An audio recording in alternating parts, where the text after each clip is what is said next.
আজ তোমাদের সাথে শেয়ার করব চিজ কর্ন মোমোর রেসিপি। প্রথমে একটা বাটিতে জল নিয়ে নিয়েছি। এবার এর মধ্যে নুন দিয়ে সুইট কর্ন গুলো হালকা সিদ্ধ করে ছাড়িয়ে নেব।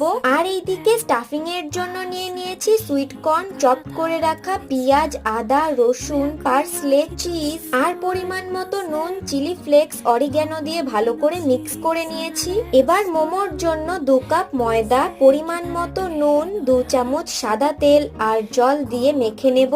ময়দা মাখা হয়ে গেলে এবার এই ডো থেকে ছোট্ট ছোট্ট লেচি কেটে বেলে নেব। এই ছোট ছোট লেচি নিয়ে পাতলা করে বেলে মাঝখানে চিজ আর কর্নের স্টাফিং দিয়ে ঠিক এরম ভাবে মোমোর আকারে মুড়ে নেব। তো এইভাবে সব মোমোগুলো মোড়া হয়ে গেলে এবার এইগুলোকে স্টিম করে নেব। যার মধ্যে স্টিম করব সেখানে একটু অয়েল ব্রাশ করে নিয়েছি। 20 মিনিটের মতো স্টিম করে নিলেই রেডি হয়ে যাবে চিজ কর্ন মোমো। রেসিপিটা ভালো লাগলে অবশ্যই সাবস্ক্রাইব করে দিও।